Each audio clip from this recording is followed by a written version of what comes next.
Okay, let's dive right into this explainer and unpack exactly how we're moving from the totally saturated, endless scroll of 2025 into the highly intentional landscape of 2026.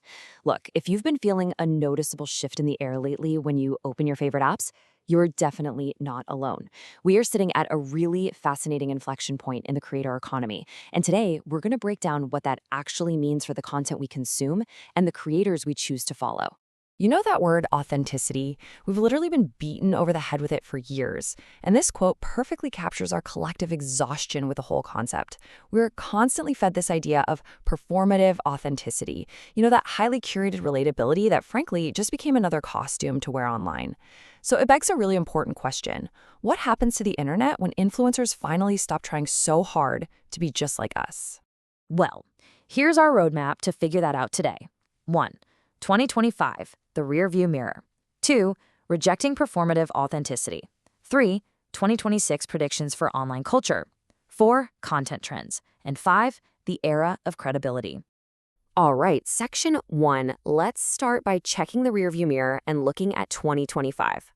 Think back to 2025 for a second. That was the year the creator economy truly grew up. Creators completely stopped asking for permission to be included in mainstream media because, well, they literally became the mainstream media. We witnessed this massive visual shift, moving away from the aesthetic of a quirky niche internet poster in their bedroom to a polished 360 enterprise professional. I mean, today's top creators are hosting major red carpets, they're launching massive podcast networks, and they hold just as much cultural currency as any traditional Hollywood celebrity. And look, this professional glow-up came with some serious cash. Just to put it into perspective, creator revenue from sponsored content surged by a massive 20% in 2025 alone. They aren't just making a quick buck on a sponsored post anymore, right? They are building global empires that stretch across short form, long form, newsletters, you name it. But here's the catch, and it's a big one. As we track this creator life cycle, we inevitably hit a brick wall: the celebrity pushback.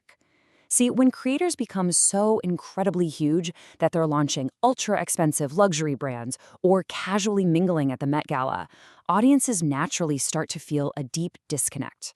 The gap between the creator and the everyday consumer just becomes way too wide. Which brings us to section 2, rejecting performative authenticity. So, what happened when that gap got too wide? People pushed back, loudly. Audiences just got completely fed up with algorithmic perfection. We saw this perfectly captured in the viral propaganda "I'm not falling for" trend. People were literally going online and explicitly listing out the aesthetics they were entirely rejecting. Stuff like preventative Botox, romanticizing the trad wife lifestyle, or that hyper-curated matcha latte girl aesthetic.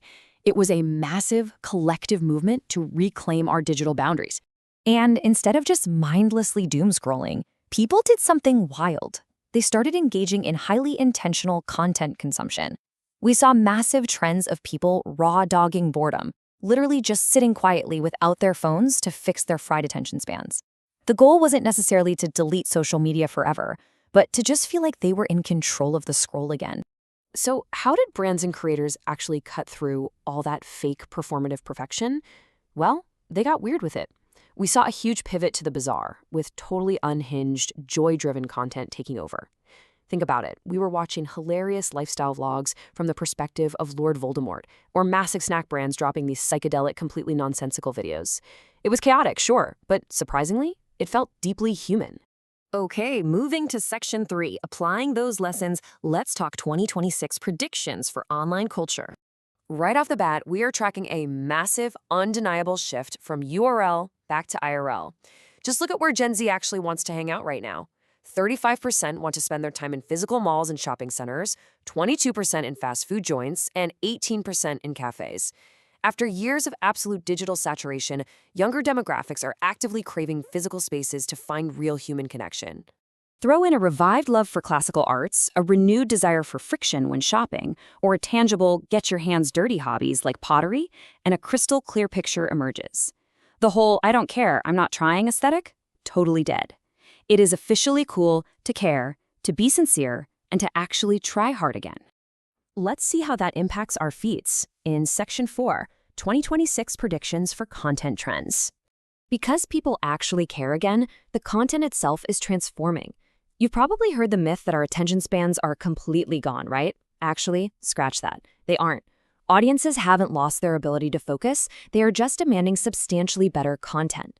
We are seeing a huge pivot back to episodic storytelling. People are leaving comments like, I want the 10-minute version of this. They're actively asking for long-form videos that they can genuinely invest their time into.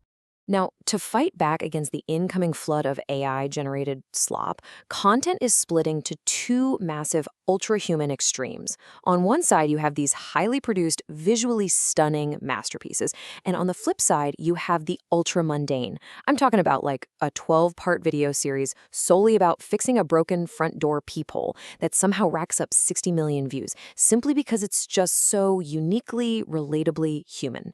That deep craving for real substance? It sparked an absolute renaissance for the written word.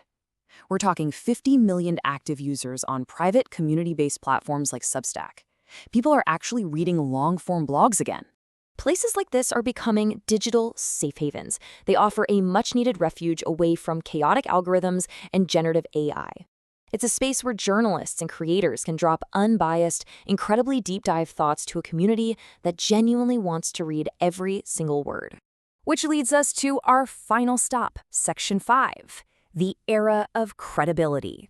This is the new North Star for brands and influencers. We are officially done with the chaotic, untrained lifestyle vlogger era. Right now, audiences are demanding actual credibility. They want to give their very limited time to people who provide real legitimacy.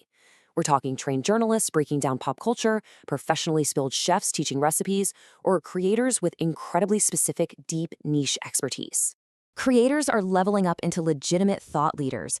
They aren't just relying on another get ready with me video. They're offering sharp intellectual opinions, deep historical analyses, and content that provokes actual conversation. It's all about building trust through competence, not just having a friendly face on camera. So, as we navigate our way through 2026, here is the ultimate question you have to ask yourself. Are you still just performing for an algorithm with tired, fake relatability? Or are you putting in the work to build the genuine credibility you absolutely need to survive this next era of the internet? Something to think about. Thanks for tuning into this explainer. We'll catch you in the next one.